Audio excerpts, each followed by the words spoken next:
নমস্কার, তনুর গল্প সম্ভারে আবারও তোমাদের স্বাগত জানাই। আমার আজকের কাহিনী হলো সম্পূর্ণ পৌরাণিক কাহিনী এবং সংস্কৃত ভাষায় লেখা। পাঠক বন্ধু ও শ্রোতা বন্ধুদের জন্য লেখক অঞ্জন কুমার মহর্ষি বেদব্যাসের লেখা অগ্নিপুরাণের বঙ্গানুবাদ সবার কাছে তুলে ধরেছেন। তাহলে তোমরা সবাই বুঝতে পারছো লেখাটি লেখকের নয়, মহর্ষি বেদব্যাসের রচনা থেকে লেখক লেখাটি বঙ্গানুবাদ করেছেন। পুরাণের ঘটনা বা কাহিনী জানতে আমাদের সকলেরই ভালো লাগে। যদি গল্প ও গল্প পাঠ ভালো লাগে তাহলে একটা সাবস্ক্রাইব করে দিও, আর গল্পের শেষে অবশ্যই তোমাদের মতামত জানিও। অগ্নিপুরাণ হল একটি সংস্কৃত ধর্মগ্রন্থ তথা হিন্দু ধর্মের 18টি মহাপুরাণের অন্যতম। পুরাণটিকে নানা রূপে শৈব, বৈষ্ণব, শাক্ত ও স্মার্ত ধর্মগ্রন্থের শ্রেণীভুক্ত করা হয়। হিন্দুরা বিশ্বাস করেন ঋষি বশিষ্ঠ ব্রহ্মের কথা জানতে চাইলে অগ্নি তাঁর কাছে এই পুরাণটি প্রকাশ করেন। অগ্নি কর্তৃক প্রথম কথিত হওয়ায় পুরাণটি তাঁরই নামাঙ্কিত হয়। বশিষ্ঠ পরে বেদ সংকলক তথা মহাভারত ও পুরাণ শাস্ত্রের রচয়িতা ব্যাসকে পুরাণটি বর্ণনা করেন। এই অগ্নিপুরাণের কাহিনীটি আমি তোমাদের 2টি পর্বে শোনাব। আজকের প্রথম পর্ব, তাহলে চলো শুরু করি।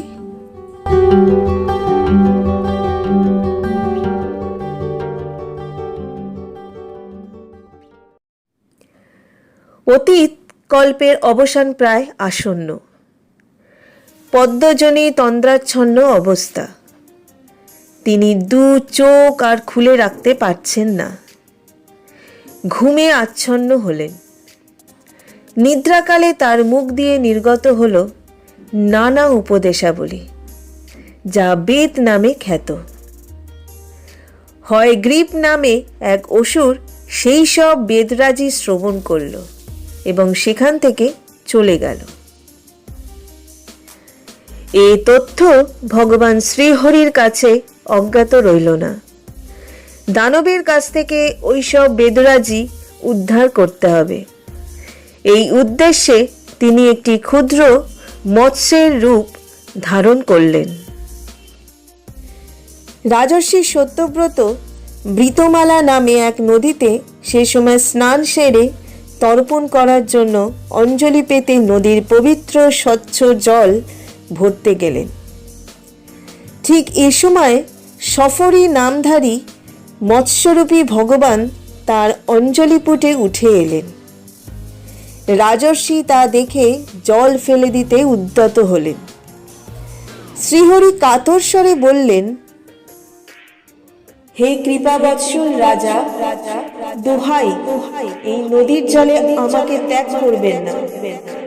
এখানে কেউ আমাকে বাঁচিয়ে রাখবে না, খেয়ে সাবার করে দেবে। ছোট্ট একটি মাছকে কথা বলতে দেখে রাজর্ষি সত্যব্রত অত্যন্ত বিস্মিত হলেন। তিনি সফরীকে তার কমণ্ডলুর জলে স্থান দিলেন। পরের দিনই সেই মাছের আয়তন বেড়ে গেল। কমণ্ডলুতে তার স্থান অকুলান। মাছ বলল, হে রাজা, ওই কমণ্ডলুতে বাস করতে আমার অসুবিধা হচ্ছে।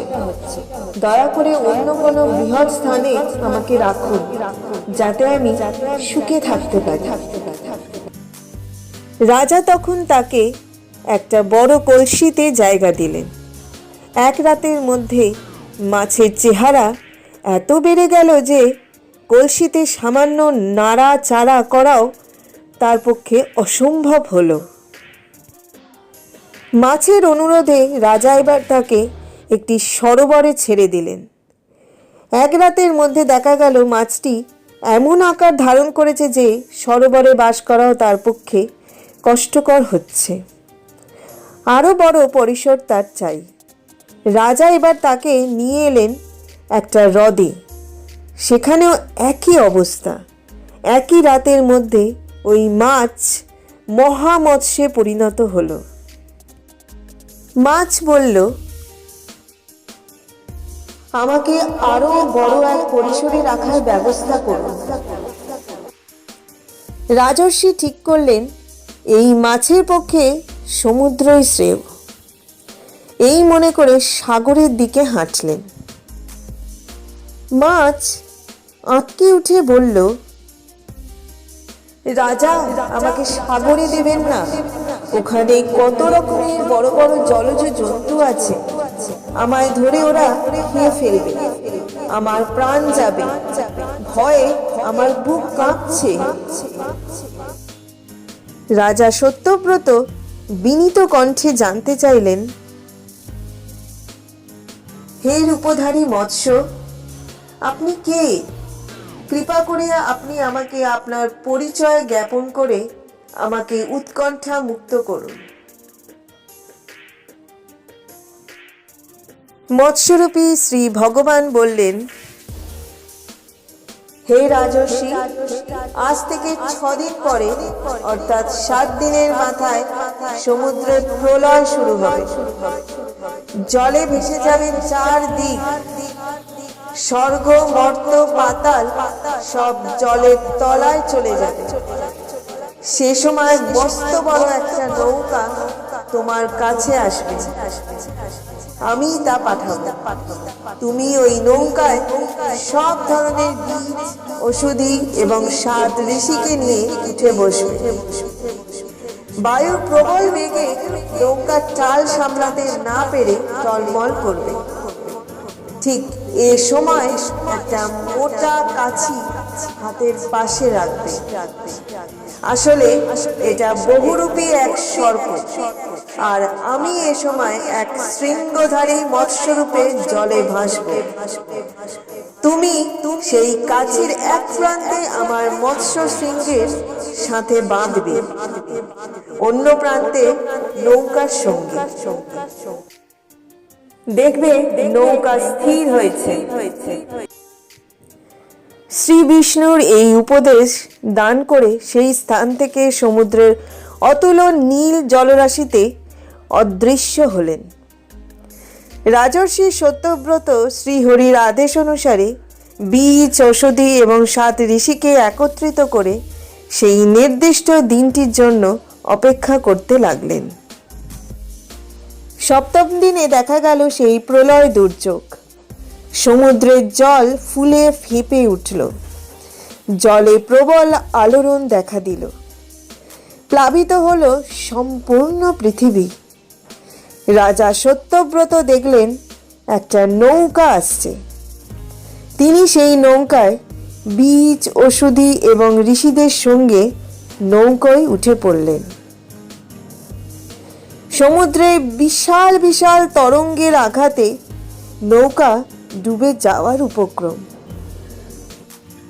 বিপদের সম্ভাবনা দেখে রাজা সত্যব্রত আকুল হয়ে শ্রী ভগবানের শরণ নিলেন। সেই প্রলয় সলিলে এক শৃঙ্গধারী নিযুত যোজন পরিমিত শরীরের একটা স্বর্ণ বর্ণের মৎস্য ভেসে থাকতে দেখা গেল। কাচির ন্যায় দৃষ্ট বহুরূপী বাসকির দ্বারা নৌকা এবং মৎস্যের শৃঙ্গের দ্বারা বাঁধা হলো মৎস্য অবতারের পূর্ব নির্দেশ অনুযায়ী। তারপর নৃপতি শ্রীহরির নাম গান করতে লাগলেন। হে মহারাজ পরীক্ষিত, রাজা সত্যব্রতের স্তবে সন্তুষ্ট হলেন শ্রীহরি।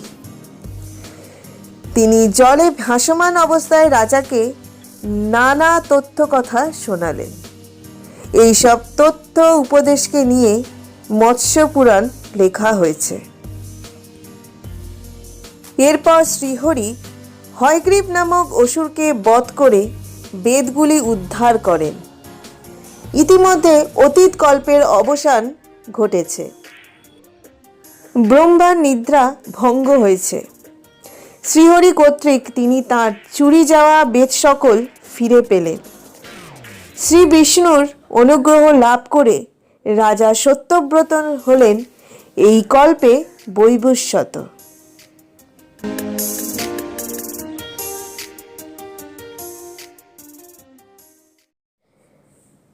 স্বর্গলোকের নন্দনকাননের পাশ দিয়ে যাচ্ছিলেন মহামুনি দুর্বাসা। শুনতে পেলেন ঘণ্টা ও শঙ্খের আওয়াজ। সেই আওয়াজ লক্ষ্য করে ছুটে গেলেন। সে সময় উর্বশী শ্রী বিষ্ণুর পুজোয় ব্যস্ত ছিল। দুর্বাসা মুনিকে অতিথি রূপে গ্রহণ করে পরম সমাদরে তাঁর পূজা করল উর্বশী। গত রাতে ইন্দ্রের কাছ থেকে সে একটি মালা উপহার পেয়েছিল। অতিথি মুনিকে সেই বাসি মালা দিয়ে সে মুনির পুজো শেষ করল। দুর্বাসা চললেন এবার ইন্দ্র সমীপে। পথেই তার সাথে দেখা হয়ে গেল। ইন্দ্র তখন ঐরাবতে চড়ে বেড়াচ্ছিলেন। মুনি নিজের গলা থেকে মালাটি খুলে ইন্দ্রের গলায় পরিয়ে দিলেন। ইন্দ্রের চিনতে দেরি হলো না যে এ সেই পারিজাত মালা যা গতকাল তিনি উর্বশীকে দিয়েছিলেন। তার মানে ঋষিও উর্বশীর প্রতি টান বোধ করেন। মনে মনে তিনি অত্যন্ত অসন্তুষ্ট হলেন। গলা থেকে পারিজাত মালা খুলে ছুঁড়ে দিলেন। সেটি গিয়ে পড়ল ঐরাবতের মাথায়। ঐরাবত সেটি মাটিতে ফেলে দিয়ে পা দিয়ে থেঁতলে দিল। ঋষি প্রদত্ত আশীর্বাদী সূচক উপহার অবজ্ঞা ভরে ছুঁড়ে ফেলে দেওয়ায় দুর্বাসা মুনি ইন্দ্রের প্রতি রুষ্ট হয়ে তাকে শাপ দিলেন, তুমি শ্রীভষ্ট হবে। ইন্দ্র শ্রীভষ্ট হলে সুযোগ পেয়ে অসুরগণ দেবতাদের সব কিছু অধিকার করল। স্বর্গচ্যুত হয়ে দেবতারা সদল বলে পদ্মজনী ব্রহ্মার কাছে এসে হাজির হলেন। ব্রহ্মা তাদের সকলকে নিয়ে গেল শিবের কাছে।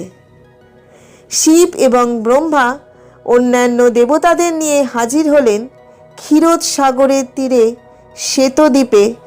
সকলে মিলে শ্রী ভগবানের স্তব শুরু করলেন।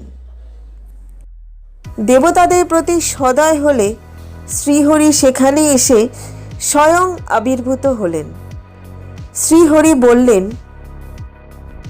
হে ব্রহ্মা, হে শিব, হে দেবতাগণ, শুক্রাচার্যের মন্ত্রণা দ্বারা দানব এবং দৈত্যগণ যতদিন পরিচালিত না হবে ততদিন তোমাদের অপেক্ষা করতে হবে। ইতিমধ্যে তোমরাও কোনো বুদ্ধির হদিশ পাবে। তাই বলছি, তোমরা ওইসব অসুরদের সাথে সন্ধি করো, এতে তোমাদের মঙ্গল হবে। এখন আমি যা বলছি মন দিয়ে শোনো।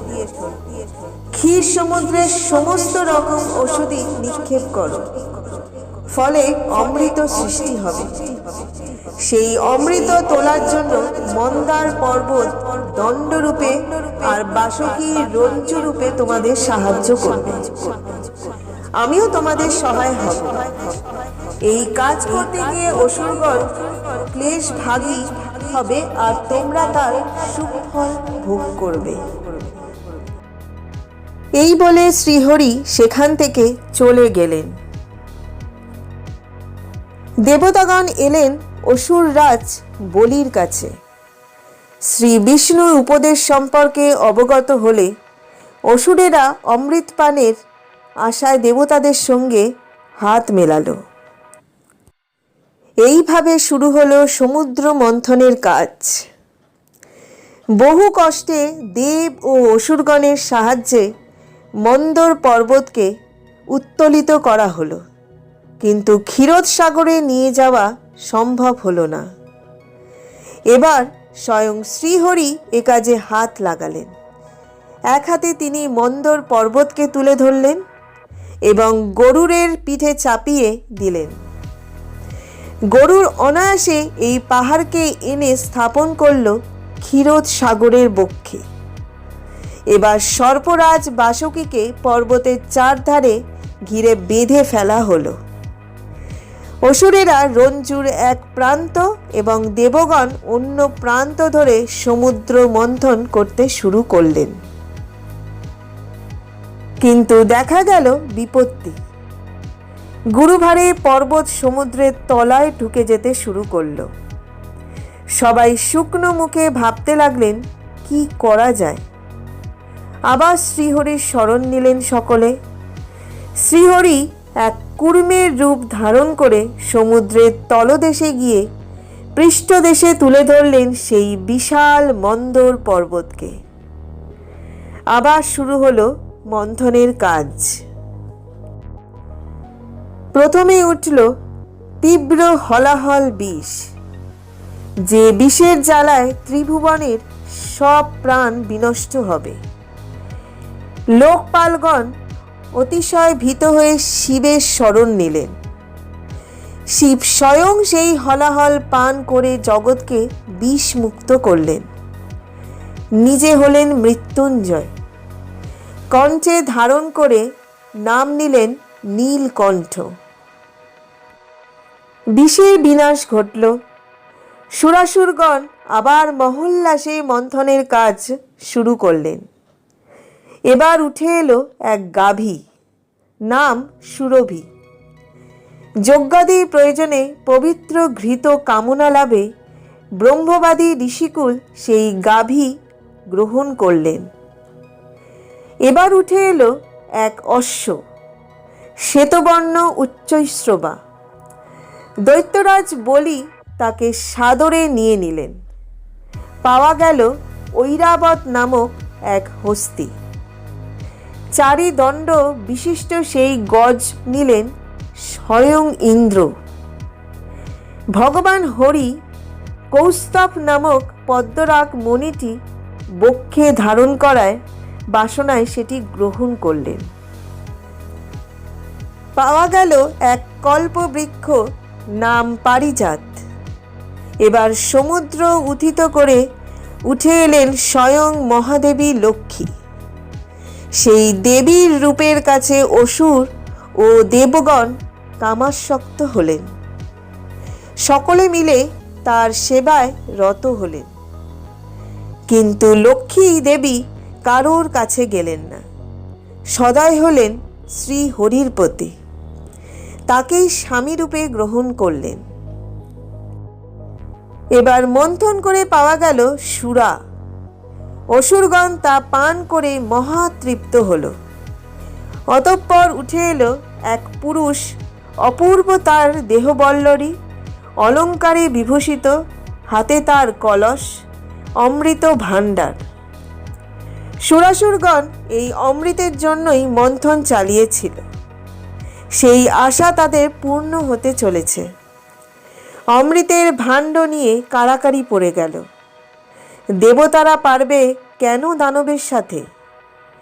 অমৃতের ভাণ্ড চলে গেল অসুরদের হাতে। তাদের মধ্যে কাড়াকাড়ি পড়ে গেল। খুবই বিশৃঙ্খল দেখা দিল। দেবতারা মুখ ভার করে শ্রী বিষ্ণুর কাছে হাজির হলেন। শ্রী বিষ্ণু এক অপরূপা নারীর মূর্তি ধারণ করলেন। তাকে দেখে অসুরদেরও মনে কামনা জাগল। তারাও ওই সুন্দরীর পরিচয় জানতে চাইল এবং সেই অপরূপা মোহিনীকে অনুরোধ করল অসুরদের মধ্যে অমৃত বন্টন করার জন্য। নারীরূপী শ্রীহরি বললেন, পণ্ডিতরা বলে থাকেন কামিনীকে কখনো বিশ্বাস করো না। তোমরা আমার প্রতি এত আস্থাশীল হচ্ছ কেন? অসুরদের সঙ্গে কামিনীর পরিহাস ছলে নানা কথাবার্তা হলো। দৈত্যরা অমৃতের ভাণ্ড নির্দ্বিধায় ওই নারীর হাতে তুলে দিল। ভগবান বললেন, আমি যা করব তা যদি তোমরা মেনে নাও, তাহলে হে অসুরগণ, এই অমৃত আমি ভাগ করে তোমাদের দিতে পারি। অসুরগণ তখনও পর্যন্ত কামিনীর আসল পরিচয় জানে না। তারা বলল, বেশ, তোমার কথাই আমরা মেনে নিলাম। তারপর সেই মোহিনী রমণী দেবতা ও অসুরদের পৃথক পৃথক সারিতে বসতে বললেন। নানা অঙ্গভঙ্গি করে কথার প্রলোভনে অসুরদের ফাঁকি দিয়ে দেবতাদের সেই অমৃত দান করলেন। জড় মরণহারিণী অমৃত সুধা থেকে বঞ্চিত হল দানবরা। তাদের ভাগে কিছুই পড়ল না, কিন্তু তারা মুখে কিছু বলল না, বিষণ্ণ বদনে বসে রইল। কিন্তু রাহু নামে এক অসুর সেই মোহিনী রমণীর ছলাকলা বুঝতে পেরে নিজেদের সারি থেকে সে ঢুকে পড়ল দেবতাদের সারিতে। পরনে দেবতার বেশ, সূর্য ও চন্দ্রের মাঝে একটু জায়গা ফাঁকা পেয়ে সেখানে বসে পড়ল। মোহিনী মূর্তি তাকেও সুধা বিতরণ করল। সে সঙ্গে সঙ্গে তা পান করল। চন্দ্র আর সূর্য ওই দানবের আসল পরিচয় শ্রীহরিকে জানিয়ে দিলেন। শ্রীহরির রাহুর মস্তক সুদর্শন চক্রের সাহায্যে কর্তন করলেন। তখনও পর্যন্ত অমৃত দ্বারা পুষ্ট হয়নি রাহুর দেহ, ফলে তার মুন্ড ধর থেকে বিচ্ছিন্ন হয়ে মাটিতে পড়ে গেল। অমৃত পানের প্রভাবে তার মস্তকটি অমরত্ব লাভ করল। দেবতাদের বিষ্ণুর পাদপদ্ম আশ্রয় করেই অমৃত রূপফল লাভ করলেন, কিন্তু অসুর ও দানবরা সকল তা থেকে বঞ্চিত হলেন। মানুষ প্রাণ, ধন, কর্ম এবং বাক্যাদি দ্বারা যা কিছু করে সব শ্রী হরিকে নিবেদন না করে পুত্র, কন্যা এবং অন্যান্যদের জন্য রেখে দেয়। এ সবই হলো অসৎ। আর শ্রী ভগবানে অর্জন করে শরীর ইত্যাদির শোষণের জন্য দেবাদির যা কিছু করা হয় তা হলো সৎ। রথের মূল দেশে জলসেচ করলে যেমন গাছের শাখা প্রশাখা, পাতা, ফল, ফুল ইত্যাদি যেমন পরিতৃপ্তি লাভ করে, ভগবান শ্রী হরিও তেমনই সন্তুষ্ট হন।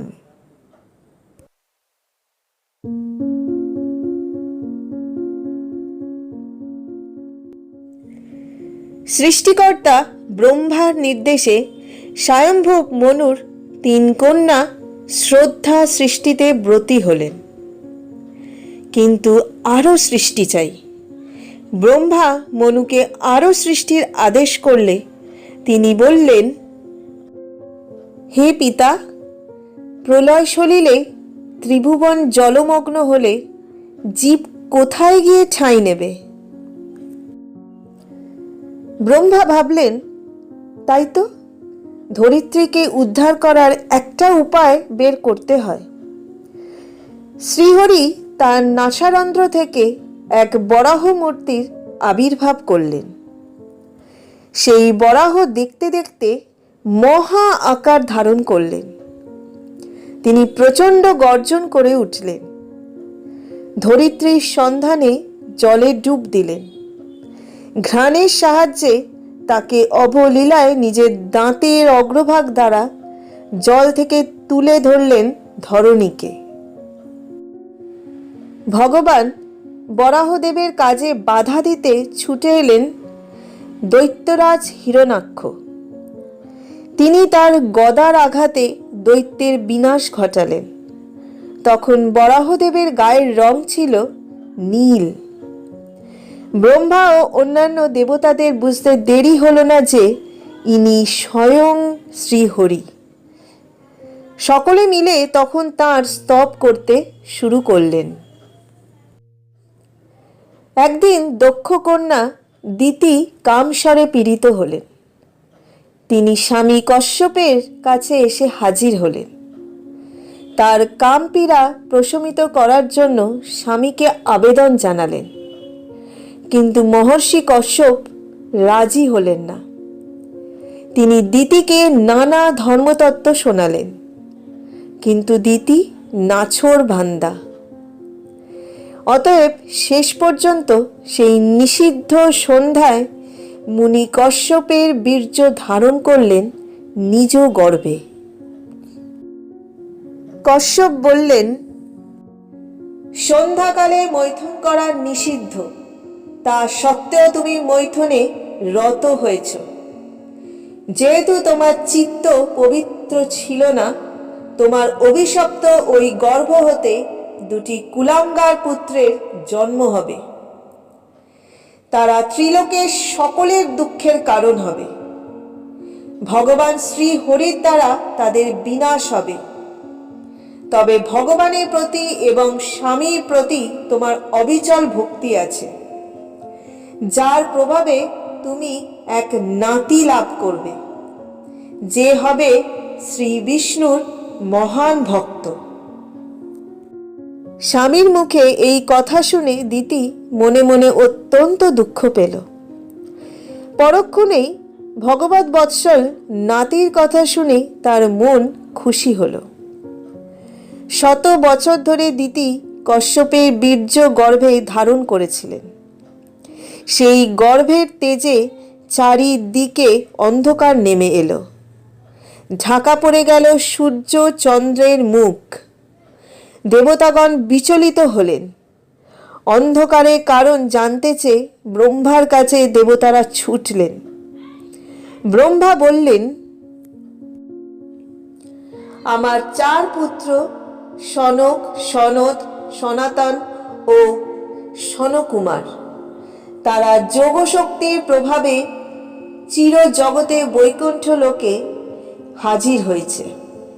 তাদের দেখে মনে হয় 5 বছরের বালক। আসলে তারা সমস্ত জীবকুলের মধ্যে সবচেয়ে বয়োজ্যেষ্ঠ ও আত্মতত্ত্ববেত্তা। তারা দিগম্বর হয়ে স্বর্গের প্রবেশদ্বারে এলে বাধাপ্রাপ্ত হয়। জয় ও বিজয় নামে 2 প্রহরী তাদের ঢুকতে না দিলে তারা রেগে গিয়ে অভিশাপ দিল, তোমরা এই মুহূর্তে দানব বংশে জন্ম নেবে। জয় ও বিজয় তখন কান্নায় ভেঙে পড়ল। তারা সেই 5 দিগম্বরের পায়ে পড়ে মাথা কুটতে লাগলো। কিন্তু মুখ দিয়ে যা বেরিয়ে গেছে তা তো আর ফেরত নেওয়া যায় না। কিন্তু উপায়? স্বয়ং ভগবান শ্রীহরি মুশকিল আসান হয়ে আবির্ভূত হন। তিনি চতুষ্ষণকে দর্শন দিলেন এবং বললেন, তোমাদের যথোপযুক্ত অভিশাপ দিয়েছে। তারপর 2 প্রহরীর দিকে তাকিয়ে বললেন, তোমরা শান্ত হও। আমার আশীর্বাদে তোমরা আবার এই স্বর্গপুরীর দাঁড়ি হয়ে ফিরে আসবে। চতুষ্ষণকের অভিশাপ 100 বছর পরে দিতির গর্ভজাত 2 যমজ পুত্র হয়ে জয় ও বিজয় জন্ম নিল। তাদের ভূমিষ্ঠ ক্ষণে ত্রিভুবন ব্যাপী নানা রকম ভীতিপ্রদ ও আশ্চর্যজনক প্রাকৃতিক দুর্যোগ ঘটে গেল।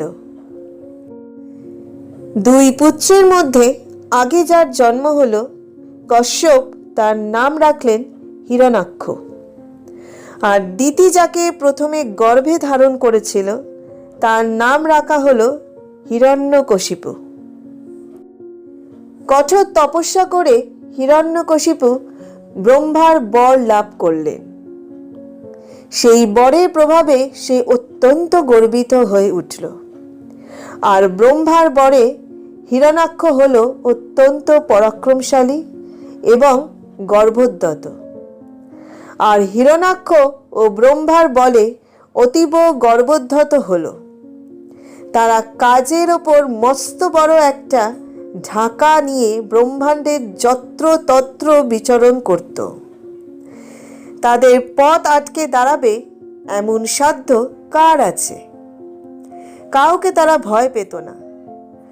সকলেই তাদের বশ্যতা স্বীকার করে নিয়েছে।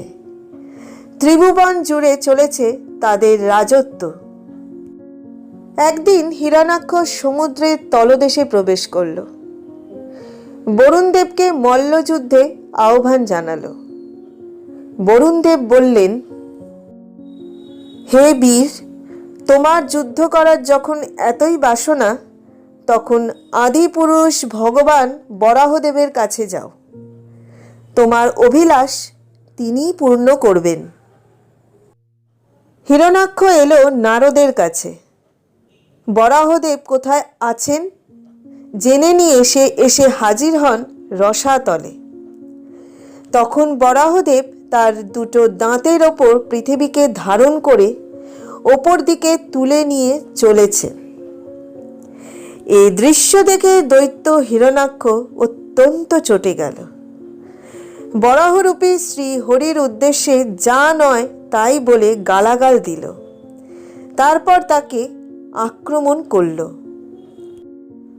শুরু হলো দুজনের মধ্যে গদা যুদ্ধ। কি ভীষণ সেই যুদ্ধ! একসময় শ্রী বিষ্ণুর হাত থেকে গদা পড়ে গেল। স্বর্গ থেকে দেবগণ এই যুদ্ধ থেকে আঁতকে উঠলেন। ভগবান এবার সুদর্শন চক্র তুলে নিলেন। হিরণাক্ষ গদা ছেড়ে হাতে নিল ত্রিশূল, চক্র এবং ত্রিশূলের মধ্যে যুদ্ধ চলল। এরপর অস্ত্র ছেড়ে দিয়ে তারা মুষ্টিযুদ্ধে মেতে উঠলেন। বজ্রকঠোর এক মুষ্টি প্রহার এসে পড়ল দৈত্যের মস্তকে। হিরণাক্ষের মাথা চলে গেল, চোখ বিস্ফারিত হলো।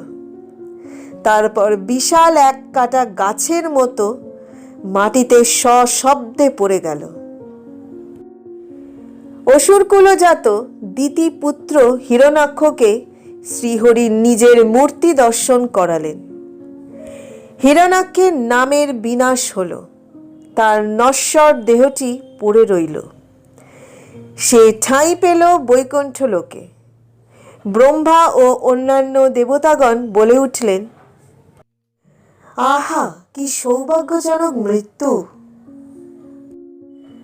দেবতাগণ এরপর হিরণাক্ষ দৈত্যের সংহারকারী বরাহরূপী শ্রী হরির স্তব করতে শুরু করলেন।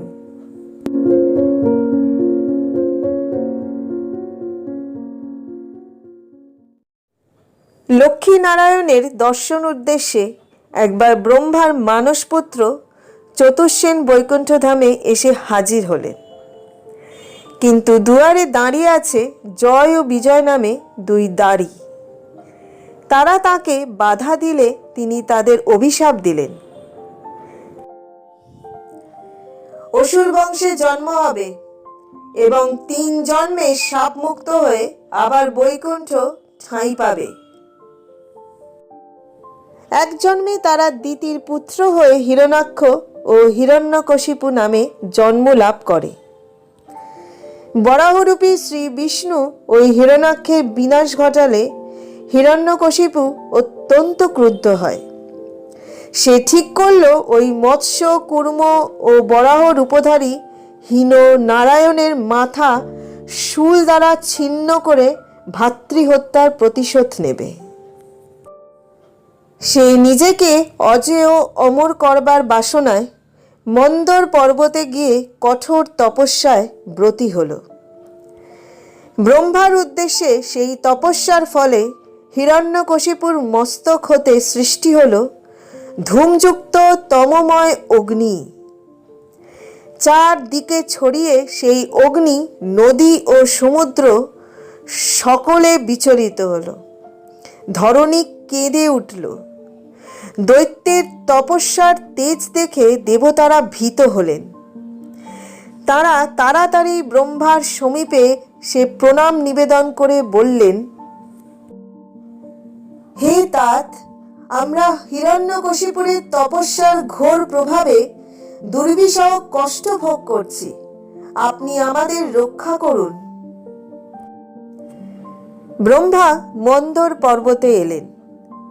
হিরণ্যকশিপুকে দেখা দিয়ে বললেন, হে বৎস, তোমার তপস্যায় আমি মুগ্ধ। বলো, কি বর প্রার্থনা করো। হিরণ্যকশিপু বললেন, প্রভু, আমাকে অমর হবার বরদান করুন। শোনো, জগতে কেউ অমর হয় না, তবে তোমাকে এমন বর দেব যা জগতে দুর্লভ। জলে, স্থলে, অন্তরিক্ষে তোমার মৃত্যু হবে না। ঘরের ভিতরে বা বাইরে তোমার মৃত্যু হবে না। দিনে বা রাতেও তোমার মরণ হবে না। আমার সৃষ্ট প্রাণীগণের দ্বারা তোমার মৃত্যু হবে না। কোনো অস্ত্র তোমায় মারতে পারবে না। যুদ্ধে তুমি সর্বদা হবে অজেয়।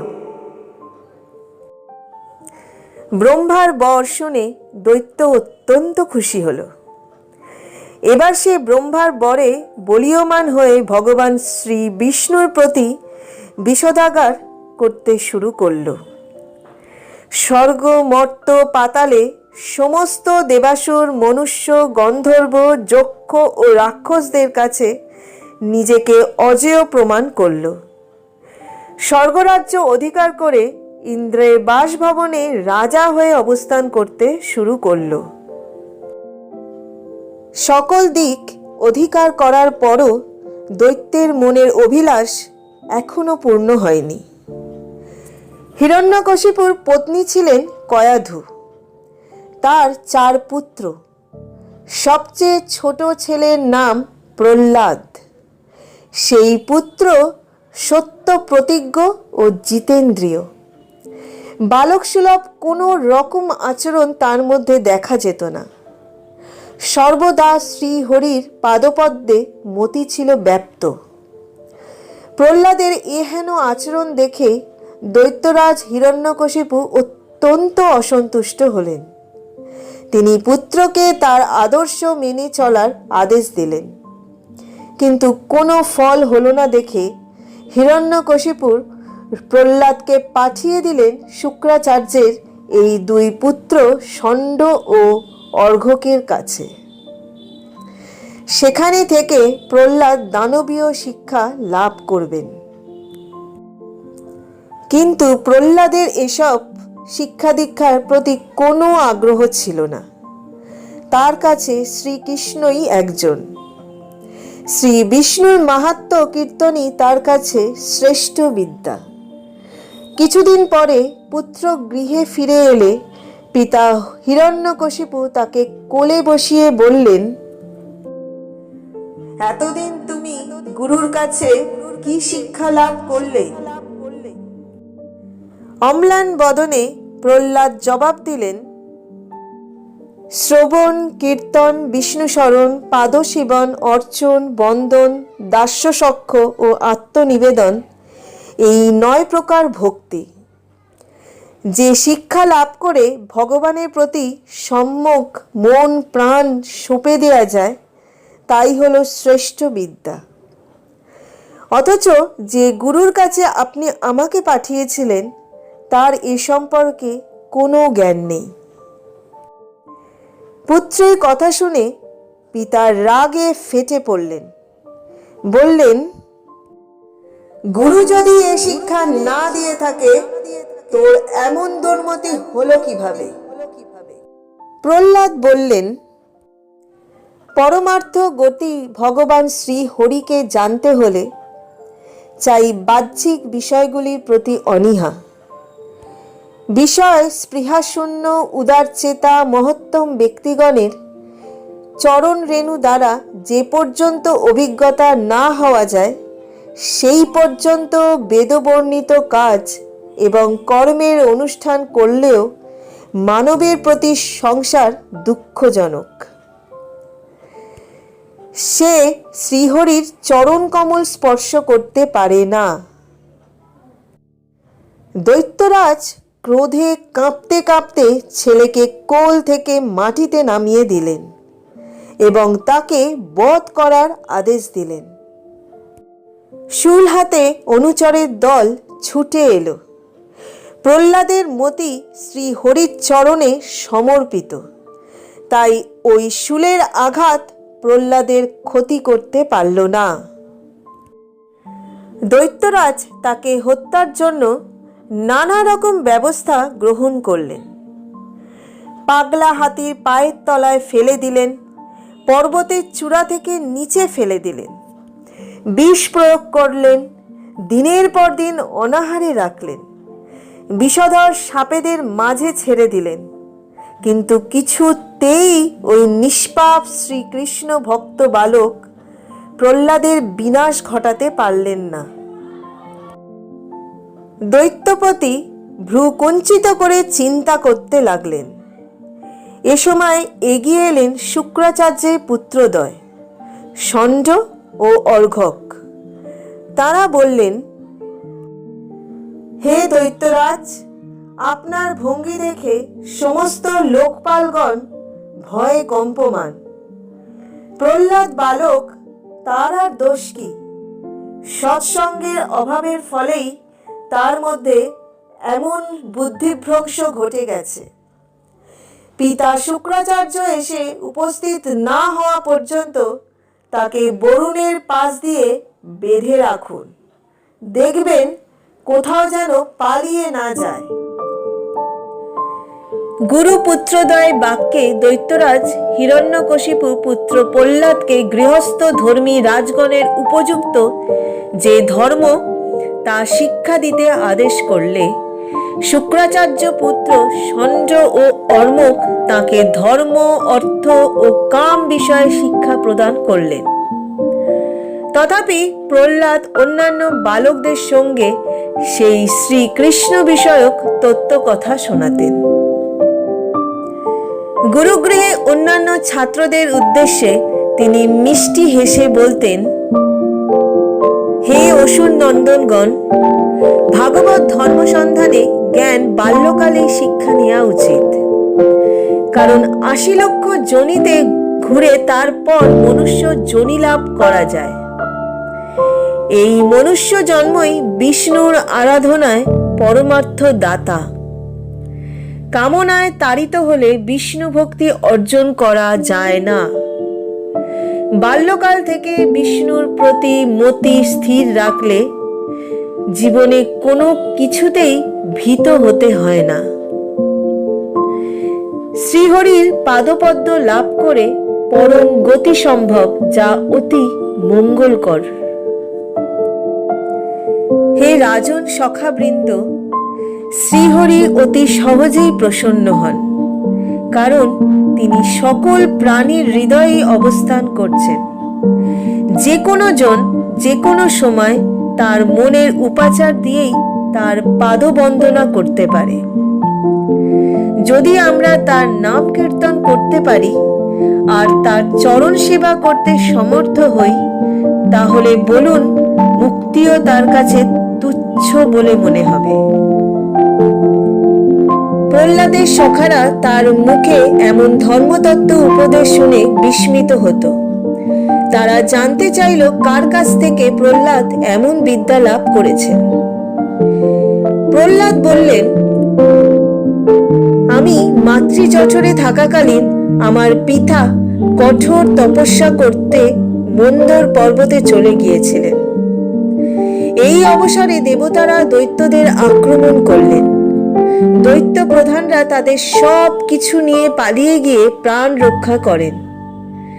দেবরাজ ইন্দ্র এই অবসরে আমার মাকে হরণ করলেন।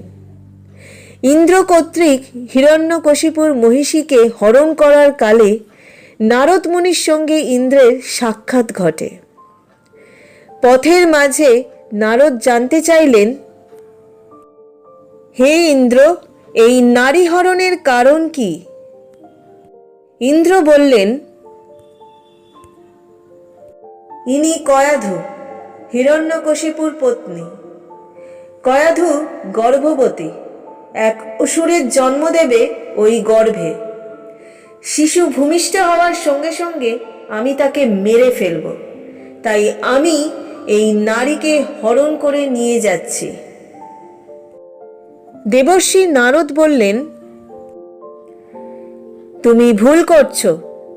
এর গর্ভে বেড়ে উঠছে এমন এক শিশু যে নিজ গুণে ভগবত ভক্ত হবে।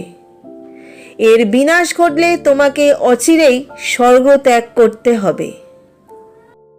শ্রী প্রহ্লাদ বলতে থাকেন, নারদের বাক্য শুনে ইন্দ্র আমার মাকে ত্যাগ করে চলে গেলেন স্বর্গলোকে। নারদ তারপর আমার মাকে নিজের আশ্রমে নিয়ে গেলেন আর বললেন, তোমার স্বামী হিরণ্যকশিপু প্রাসাদে ফিরে না আসা পর্যন্ত তুমি নিশ্চিন্তে এখানে বাস করো, আর তুমি হবে ইচ্ছা প্রসবিনী। নারদ তারপর আমার মাকে ভগবত তত্ত্বকথা শোনাতে লাগলেন। মায়ের গর্ভে বসে আমি সেই সকল উপদেশ শ্রবণ করেছিলাম যা আজও বিস্মৃত হইনি আমি। জন্ম মৃত্যুর আবর্তন বিনাশ করার জন্য অনেক উপায় থাকলেও ভক্তিযোগ থেকেই দেবর্ষি নারদ শ্রেষ্ঠ বলে অভিহিত করেছেন। গুরু সেবার সকল লব্ধ বস্তু সমর্পণ, সাধু সঙ্গ, ঈশ্বরের প্রতি আরাধনা, শ্রদ্ধা সহকারে শ্রীকৃষ্ণের গুণকীর্তন, শ্রী গোবিন্দের পাদপদ্ম চিন্তন সবই ভক্তিযোগে করেন, ফল ঘটে থাকে। সকল প্রাণীতেই শ্রীহরি বাস করেন, একথা স্মরণে রেখে হিংসা ভুলে যাওয়া উচিত। এভাবে পঞ্চ ইন্দ্রিয় ও ষড়রিপুকে বশীভূত করা সম্ভব। লাভ হয় ভক্তি, যে ভক্তির দ্বারা শ্রীহরির চরণে চিত্ত নিবেদিত হয়। তাই সখাগণ, তোমরা চিত্ত মাঝে সেই পরম পুরুষ শ্রীকৃষ্ণের চিত্র অঙ্কিত করে তার ভজনা করো। প্রহ্লাদের মুখ নিঃসৃত মধুক্ষরা ভক্তিব্যঞ্জক শব্দাবলী বালকদের অভিভূত করল। বালকেরা আর আচার্যের শিক্ষা গ্রহণ করলেন না। ছাত্রদের এমন ভগবানের প্রতি শ্রদ্ধা দেখে গুরু শুক্রাচার্য সমস্ত ঘটনা দৈত্যরাজ হিরণ্যকশিপুকে জানালেন। তিনি পুনরায় পুত্র নিধনের চেষ্টায় মেতে উঠলেন। হুঙ্কার দিয়ে বললেন, ওরে অবোধ বালক, আমি ক্রুদ্ধ হলে ত্রিভুবন থরথর করে কেঁপে ওঠে ভয়, আর তুই সামান্য এক বালক হয়ে আমার আদেশ অমান্য করছিস? কোন সাহসে? তোকে আমি মৃত্যুপুরীতে পাঠিয়ে দেব। রাজন, আপনি প্রহ্লাদের পিতা, ক্রোধ সংবরণ করুন। ওই ক্রোধই আপনার আসল শত্রু। যে পরম পুরুষ সকলের বল, সেই বিষ্ণুর প্রতি মতি রাখুন, অসুরভাব ত্যাগ করুন। হিরণ্যকশিপু বললেন, ওরে পাপিষ্ঠ, তুই কি জানিস এই ত্রিভুবনে আমি সকলের পরমেশ্বর? তোর মৃত্যু অনিবার্য। দেখি তোর বিষ্ণু তোকে কিভাবে বাঁচায়। যদি সবেতেই তার অবস্থান হয়, তাহলে এই পাথরের স্তম্ভে তাকে দেখছি না কেন? প্রহ্লাদ ধীর কণ্ঠে জবাব দিলেন, পিতা, শ্রী বিষ্ণু সবেতেই বিরাজমান, অতএব এই স্তম্ভেই তিনি বর্তমান। ক্রোধের বশবর্তী হয়ে তখন হিরণ্যকশিপু ভঙ্গ হস্তে তেড়ে এলেন। তিনি সজোরে আঘাত করলেন সামনের পাথরের স্তম্ভে। অতি ভীষণ শব্দ শোনা গেল এবং পর মুহূর্তে এক নরসিংহের আবির্ভাব ঘটল, যার অর্ধেক নর এবং অর্ধেক পশু, আর ভয়ানক তার দুটি চোখ। তার চোখ দুটি থেকে বেরোচ্ছে দুটি গোলা, অতি উন্নত ও তীক্ষ্ণ দাঁতের সারি। খড়গের মতো ধারালো তার জিভ। অতি ভয়ঙ্কর সেই মূর্তি। ইনি স্বয়ং ভগবান শ্রীকৃষ্ণ। এমন বিকটরূপী নরসিংহের মূর্তি দেখে হিরণ্যকশিপু ভাবলেন, মহামায়াবী হরি এইভাবে তার বিনাশ করতে চাইছে। ক্রোধে উন্মত্ত হয়ে গদা ঘোরাতে ঘোরাতে দৈত্যরাজ ছুটে এলেন। নরসিংহকে বধ করতে উদ্যত হলেন। নরসিংহরূপী শ্রীহরি হিরণ্যকশিপুকে গ্রহণ করলেন, ঠিক যেমন গরুর মহাসর্প গ্রহণ করে তাকে আক্রমণ করে, আবার ছেড়েও দিলেন। নরসিংহের হাত থেকে রেহাই পেয়ে দৈত্যরাজ ভাবলেন তার ভয়ে নরসিংহ কম্পমান। এবার তিনি খঙ্গ ও চক্র নিয়ে সেই ভয়ঙ্কর নরসিংহকে আক্রমণ করতে উদ্যত হলেন। নরসিংহের বিকট হাসিতে ফেটে পড়লেন। সভার দ্বারদেশে নিজের উরুদ্বয়ের উপর দৈত্যরাজকে স্থাপন করে নিজের নখর দিয়ে তার উদর বিদীর্ণ করে দিলেন। পিতামহ ব্রহ্মার বচনানুসারে দৈত্যরাজ হিরণ্যকশিপুর বিনাশ ঘটল। সন্ধ্যার সময় দ্বারদেশে শ্রীহরি উরুর ওপর তার নখরাঘাতে দানবরাজের মৃত্যু হল। দৈত্যরাজের অন্যান্য অনুচরদেরও নৃসিংহ তার নখের আঘাতে ক্ষত বিক্ষত করে দিলেন। হাজার হাজার অসুরের মৃত্যু হল। তখনও তিনি ক্রোধে উন্মাদ। তিনি সিংহাসনে এসে বসলেন। তার ভয়ঙ্কর মুখ ও চেহারা দেখে কেউ তার সম্মুখে যেতে সাহস করল না। আকাশ থেকে পুষ্পবৃষ্টি করা হলো। অপ্সরা ও গন্ধর্বগণ নৃত্যগীতে তাকে সন্তুষ্ট করার চেষ্টা করল। ব্রহ্মা, শিব, ইন্দ্র এবং অন্যান্য দেবতাগণ, প্রজাপতিগণ, চতুর্দশ মনু সকলেই করজোড়ে তার বন্দনা করতে লাগলেন। তা সত্ত্বেও তার রাগ প্রশমিত হল না। শ্রী ব্রহ্মার আজ্ঞায় শ্রী প্রহ্লাদ পায়ে পায়ে এগিয়ে এলেন নৃসিংহদেবের কাছে। মাটিতে পড়ে তার পাদস্পর্শ করলেন। শ্রী নৃসিংহদেব বালক প্রহ্লাদকে হাত ধরে উঠিয়ে বালকের মস্তকে আপনার কোমল হস্ত রাখলেন। ভগবানের করস্পর্শে শ্রী প্রহ্লাদের শরীরে বিদ্যুৎ শিহরণ ঘটে গেল। রোমাঞ্চিত হলেন তিনি। দু চোখ দিয়ে গড়িয়ে পড়ল আনন্দের বারিধারা। চিত্তে তার অপার আনন্দ। তিনি নিজের বুকে নৃহরির পদযুগল স্থাপন করলেন। তার স্তব করতে শুরু করলেন। দেবর্ষি নারদ বললেন, শ্রী প্রহ্লাদের মুখে শ্রীহরির গুণকীর্তন শুনে নৃসিংহদেব সন্তুষ্ট হলেন। তার ক্রোধ দূর হল। তিনি প্রহ্লাদকে বললেন, হে বৎস, তোমার স্তবে আমি প্রসন্ন হয়েছি। বলো তুমি কি বর চাও।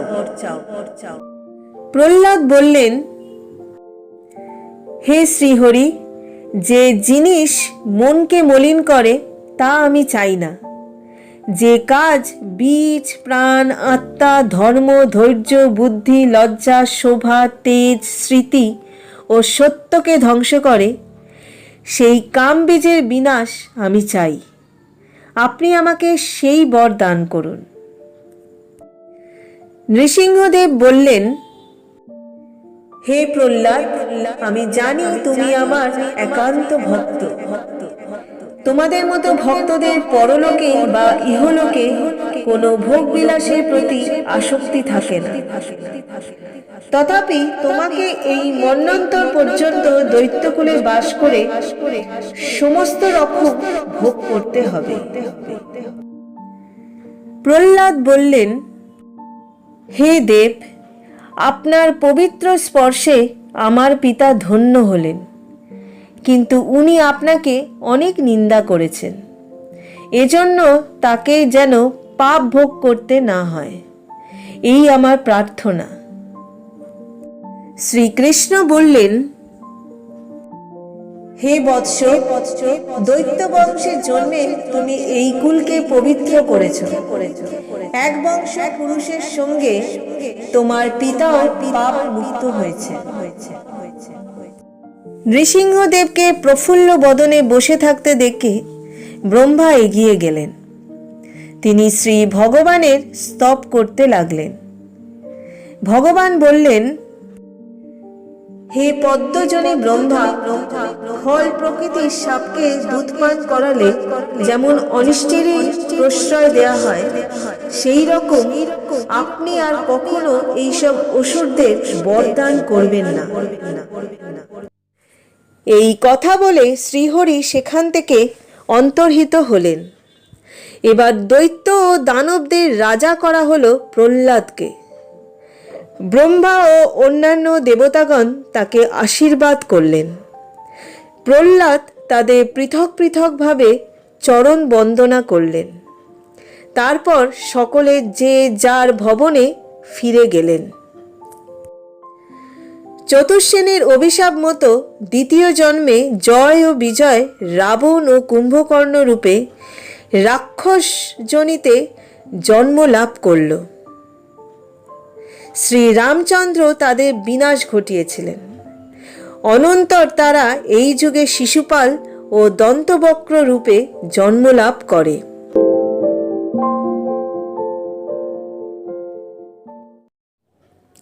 বিবস্বানের পুত্র শ্রাদ্ধদেব বৈবস্বত হলেন সপ্তম মনু। বর্তমানে চলছে তার রাজত্বকাল। শ্রাদ্ধদেবের 10 পুত্র ইক্ষ্বাকু, নরভোক, ধৃষ্ট, সর্যাতি, নিঃসন্ত, নারভাগ, দীর্ষ, তরুষ, পৃষদ এবং বসুমান। এই সময়কালে কশ্যপের ঔরাসে অদিতির গর্ভে দেবগণের কনিষ্ঠ বামনরূপী শ্রীহরির আবির্ভাব ঘটে। বিশ্বকর্মা তার 2 কন্যা ছায়া ও সংজ্ঞাকে দান করেছিলেন সূর্যের হাতে। সংজ্ঞার গর্ভে 3 পুত্র কন্যার জন্ম হয়, যম, যমুনা ও শ্রাদ্ধদেব। ছায়ার পুত্র কন্যাদের নাম গধান, শৈমুশ্বর ও কন্যা তপতী। সূর্যের আর এক স্ত্রীর নাম বরথা। তিনি অশ্বিনী কুমারদ্বয়ের জন্ম দিয়েছিলেন। সন্তুরপ বিয়ে করেছিলেন সূর্য তনয়া তপতাকে। সপ্তম মন্বন্তর শেষ হলে সূর্যপুত্র শার্বণী অষ্টম মনুর কাল শুরু হবে। এই সময় বিরোচনের পুত্র বলি হবেন তাদের 3রা। যে দৈত্যরাজ বলি বামনদের প্রার্থনায় 3 পাশ সমান ভূমি দান করার অঙ্গীকার করে স্বসাগরা পৃথিবী অর্পণ করেছিলেন, আর শ্রীহরি তাকে কৌশলে সুতলে গিয়ে লুকিয়ে রাখেন। নবম মনু হবেন বরুণের পুত্র দক্ষ শার্বণী। উপমনুর পুত্র ব্রহ্ম শার্বণী 10ম মনু, ধর্ম শার্বণী 11 মনু, রুদ্র শার্বণী 12 মনু, দেব শার্বণী 13 মনু এবং ইন্দ্র শার্বণী 14 মনু। এইভাবে এক কল্প শেষ হবে। হে রাজন, সকল মন্বন্তর অধিপতি মনু পুত্রগণ, মুনিগণ, ইন্দ্রগণ, দেবগণ সকলে পরমেশ্বরের দ্বারা চালিত হয়ে থাকে। তিনি সব কিছুর নিয়ামক। ইন্দ্রের দ্বারা পরাজিত ও ভ্রষ্টত্রী হলে মহাত্মা বলিকে শুক্রাচার্য আবার জীবিত করে তুললেন। গুরু তাকে বিশ্বাজিত যজ্ঞ করার আদেশ দিলেন। সেই যজ্ঞের আগুন থেকে একটি রথ উঠে এলো। তাতে সিংহ চিহ্নিত ধ্বজা রয়েছে মহামূল্যবান মণিখচিত। এরপর উঠে এলো সুবর্ণ রঞ্জিত দিব্যধনু, অক্ষয় স্বরযুক্ত তুনির্দয় ও দিব্য কবচ। শ্বেতামহ প্রহ্লাদ অম্লান পুষ্পযুক্ত একটি মালা ও শুক্রাচার্য একটি শঙ্খ দান করলেন। বিরাট সেনাদল নিয়ে বিরোচন পুত্র বলি যুদ্ধ সাজে সজ্জিত হয়ে ইন্দ্রপুরী আক্রমণ করলেন। প্রাসাদের চারপাশ সৈন্য দ্বারা পরিবেষ্টিত হয়ে শঙ্খে ফুঁ দিলেন। শঙ্খধ্বনি শুনে ইন্দ্র বুঝতে পারলেন বলি যুদ্ধ করার ইচ্ছে পোষণ করেছেন। বলির এমন দুঃসাহসে ইন্দ্র বিস্মিত হলেন। দেবগুরু বৃহস্পতি বললেন, হে দেবেন্দ্র, ভগবান শ্রীকৃষ্ণ ছাড়া এই বলিকে কেউ বিনাশ করতে পারবে না, তাই তোমাদের ততদিন অন্যত্র সরে থাকাই শ্রেয়। ইন্দ্র তখন অন্যান্য দেবতাদের সঙ্গে নিয়ে অন্য রূপ ধারণ করে স্বর্গ ছেড়ে চলে গেলেন। প্রহ্লাদের পৌত্র বলি হলেন ত্রিভুবনের অধীশ্বর। তিনি শত অশ্বমেধ যজ্ঞও করলেন। এইভাবে দেবতাগণ দৈত্যগণের ভয়ে অদৃশ্যভাবে লুকিয়ে থাকলে দেবমাতা অদিতি কান্নায় ভেঙে পড়লেন। তিনি স্বামী কশ্যপকে সব কথা জানালেন। পুত্রদের দুর্দশার কথা জানিয়ে প্রতিকারের উপায় বের করতে বললেন। কশ্যপ স্ত্রীকে পরম পুরুষ ভগবান জনার্দনের পুজো করবার উপদেশ দিয়ে বললেন, ভগবান তোমার মনের ইচ্ছা পূরণ করুন। এরপর প্রজাপতি কশ্যপ ভগবানের পাদপদ্ম বন্দনা করার নিয়মবিধি বলে দিলেন। ফাল্গুন মাসের শুক্লা প্রতিপদ থেকে দ্বাদশী পর্যন্ত 12 দিন পয়ব্রত পালন করে শান্ত মনে ভগবান শ্রীহরির আরাধনা করতে হয়। পাদ্য আচমনীয় স্নান, বস্ত্র উপবিত, গন্ধ, ধূপ, মন্ত্র ও আহ্বান এইসব উপকরণের সাহায্যে দ্বাদশার মন্ত্র জপ করবে করজোড়ে আর বলবে, দেবতাগণ আর স্বয়ং লক্ষ্মী দেবী যার পাদপদ্মের সৌরভ কামনা করে উপাসনা করে থাকেন, সেই ভগবান শ্রী বিষ্ণুর প্রতি প্রণাম জানাই। শ্রী বিষ্ণুর স্তব শেষে চারিদিক প্রদক্ষিণ করবে। তারপর ভূমিতে লুটিয়ে পড়ে প্রণাম নিবেদন করবে। ভগবানের প্রসাদী ফুল মাথায় গ্রহণ করবে। তারপর তাকে বিসর্জন দেবে। 12 দিন ধরে নিষ্ঠা সহকারে পয়ব্রত পালন করতে হবে। এই 12 দিন বিছানায় শোবে না, রোজ 3 বার স্নান করবে, অসৎ কথাবার্তা বলবে না, কাম বাসনা করবে না, উত্তম খাদ্য গ্রহণ করবে না।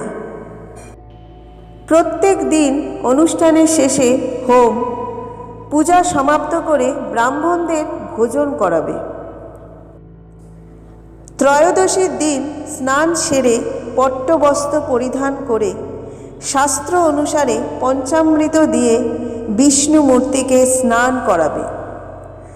দুধ দিয়ে চড়ু তৈরি করবে, বিষ্ণুকে তা নিবেদন করবে। আচার্য ও ব্রাহ্মণদের বস্ত্র ও ধেনু দান করবে। ব্রাহ্মণদের তুষ্ট করতে পারলে বুঝবে শ্রীহরি তোমার প্রতি সদয় হয়েছে। শ্রদ্ধা ও নিষ্ঠা সহকারে যে ভক্ত শ্রী বিষ্ণুর পাদপদ্ম বন্দনা করে তার অভিলাষ তিনি পূর্ণ করেন। হে ভদ্রে, তুমিও তোমার ঈপ্সিত বর লাভ করবে। স্বামীর উপদেশকে মস্তকে ধারণ করে দেবমাতা অদিতি পয়ব্রত অনুষ্ঠান করতে শুরু করলেন। শঙ্খ, চক্র, গদা পদ্মধারী শ্রী বিষ্ণু তার সম্মুখে আবির্ভূত হলেন। অদিতি সেই পরম পুরুষের চরণে লুটিয়ে পড়লেন। তার চোখ দিয়ে অশ্রু বন্যা বয়ে গেল। শরীর তখন কম্পমান। শ্রী বিষ্ণু বললেন, আমি অন্তর্যামী, সকলের মনের বাসনা অবগত আছে। হে দেবী, আমি কথা দিচ্ছি তোমার গর্ভে জন্ম নিয়ে তোমার পুত্রগণকে রক্ষা করব। এরপর ভগবান কশ্যপের মধ্যে প্রবেশ করলেন। দীর্ঘকাল তপস্যা দ্বারা সংরক্ষিত সেই বীর্য অদিতির গর্ভে স্থাপন করলেন। অদিতির গর্ভে স্বয়ং শ্রীহরি প্রবিষ্ট হলেন। দেবতারা মহোল্লাসে তাঁর চরণ বন্দনা করলেন। এইভাবে ভগবান শ্রী বিষ্ণুর অদিতির গর্ভ থেকে আবির্ভূত হলেন।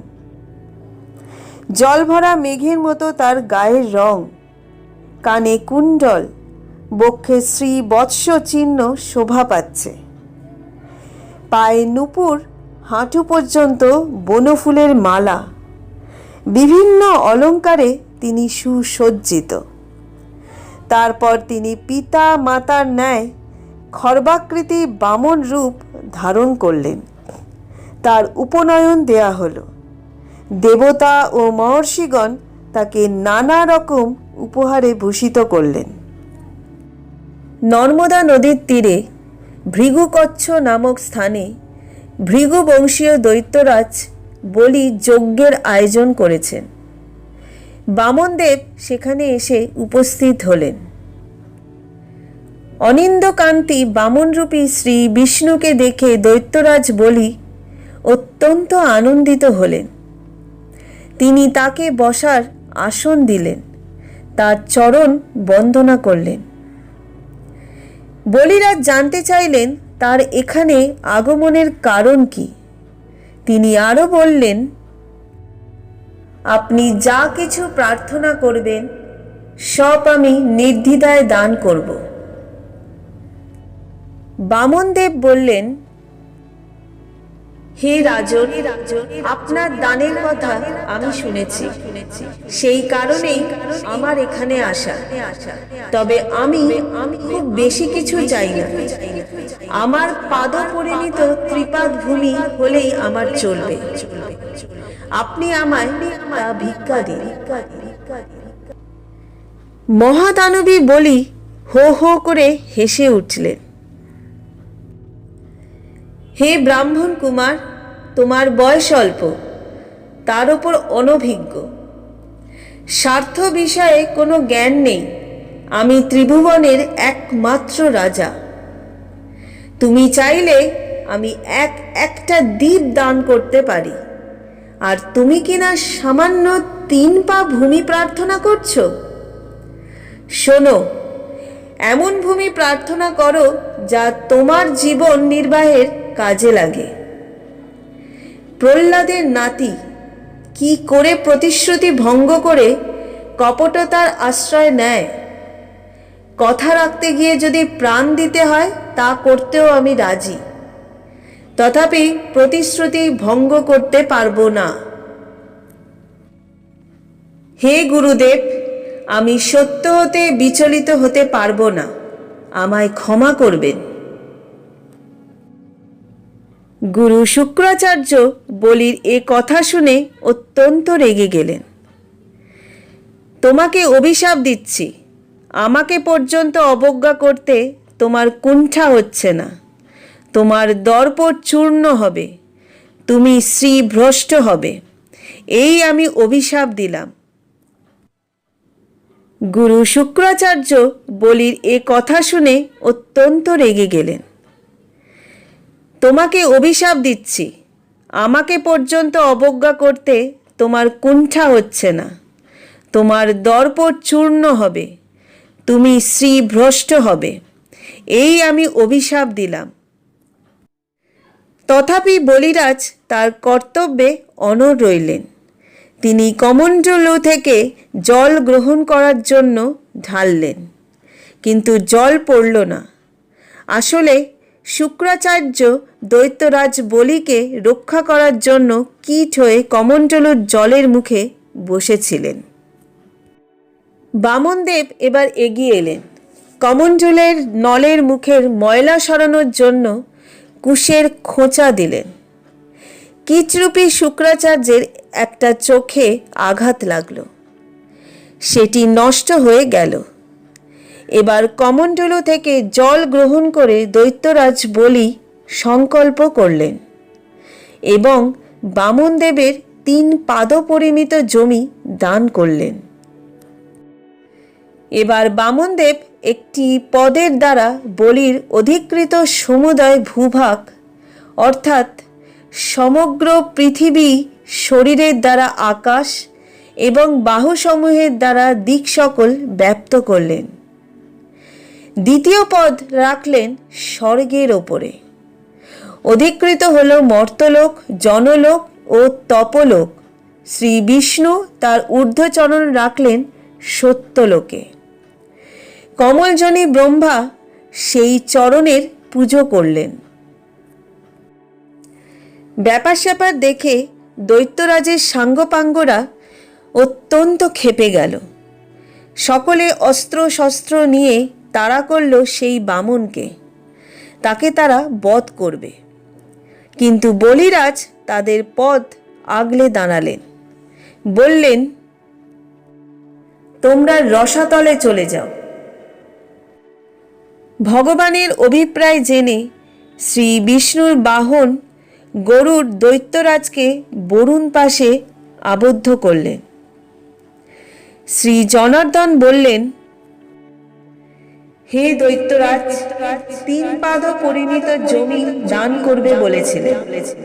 পৃথিবীর সকল স্থান জুড়ে আমার 2 পদ রেখেছি। তৃতীয় পা রাখার স্থান দান করো। বলি বললেন, হে দেবশ্রেষ্ঠ, আপনি আমাকে মিথ্যেবাদী প্রতিপন্ন করতে চাইছেন, কিন্তু আমি তা হতে দেব না। আপনি আপনার তৃতীয় চরণ আমার মস্তকে স্থাপন করুন।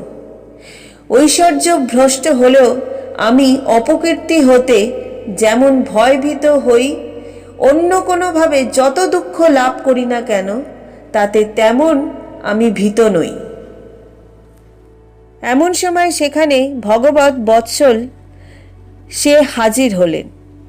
তিনি সেই বামনদেবকে প্রণাম করে বললেন, হে ভগবান, ইন্দ্রপদ বলি লাভ করছে আপনারই সহায়তায়, আর সেই ইন্দ্রত্ব আপনি আবার কেড়ে নিলেন।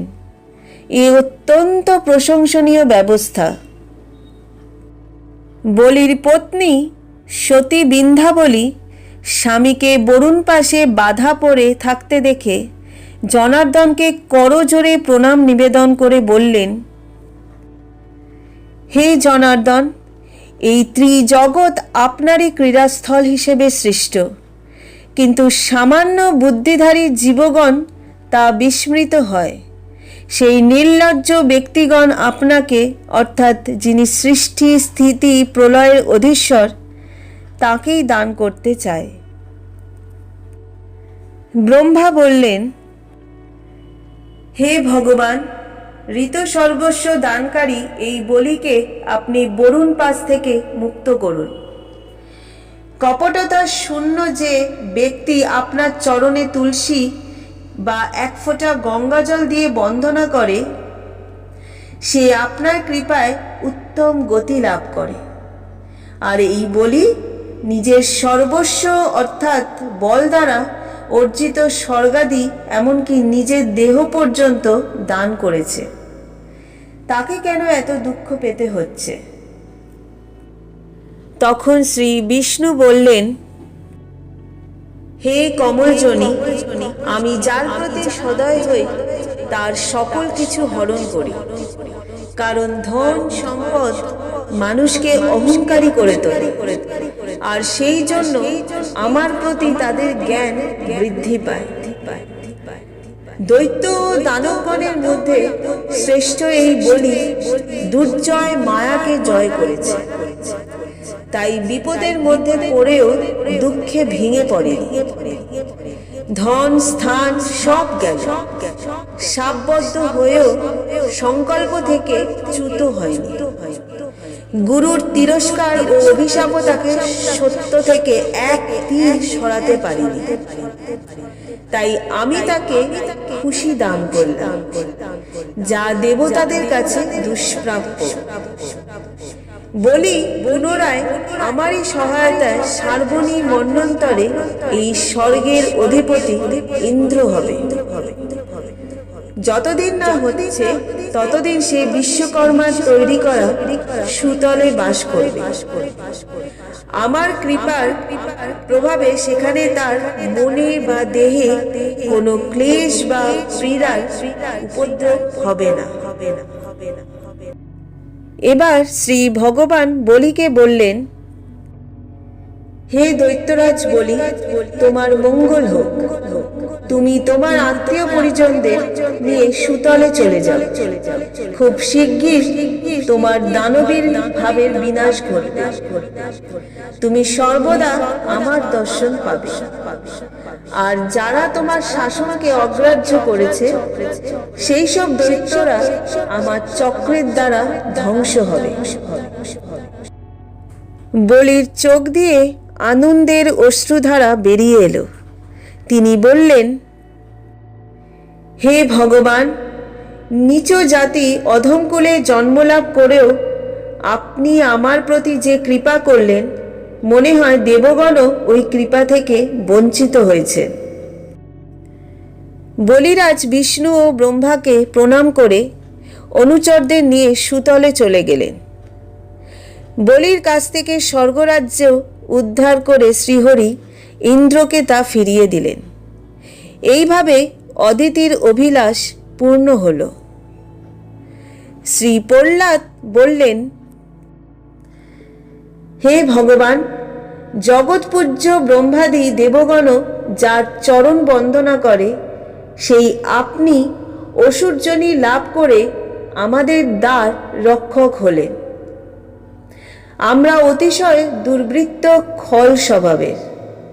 কি করে আপনার কৃপাদৃষ্টি লাভ করলাম জানি না। আপনার আচরিত কর্ম অত্যন্ত আশ্চর্যজনক। আপনি সর্বজ্ঞ, আপনি সর্বজীবের চৈতন্য স্বরূপ, আপনি সমদোষী, আপনি ভক্তবাঞ্ছা কল্পতরু। জনার্দন বললেন, হে বৎস প্রহ্লাদ, তোমার মঙ্গল হোক। তুমি সুতলে গমন করো, সেখানে পৌত্রের সঙ্গে বসবাস করো।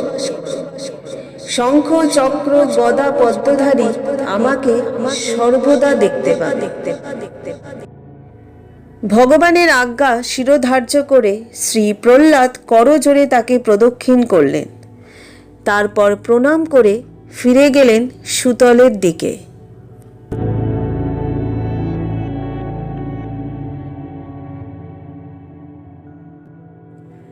এতক্ষণ তোমরা শুনছিলে অগ্নিপুরাণ কাহিনী। কাহিনীর প্রথম ভাগে তোমরা শুনলে শ্রীকৃষ্ণের 10 অবতারের মধ্যে 5 অবতারের কাহিনী। যদি ভালো লেগে থাকে তাহলে একটা লাইক করে দিও। পরবর্তী দ্বিতীয় ভাগে 5 অবতারের কাহিনী শুনতে হলে যারা এখনও পর্যন্ত আমার চ্যানেলটাকে সাবস্ক্রাইব করনি, তারা ঝটপট আমার চ্যানেলটাকে সাবস্ক্রাইব করে নিও এবং পাশে থাকা বেল আইকনটি প্রেস করে দিও। খুব শিগগিরই ফিরব শ্রীকৃষ্ণের আরও 5খানা অবতার নিয়ে। সবাই ভালো থেকো, সুস্থ থেকো।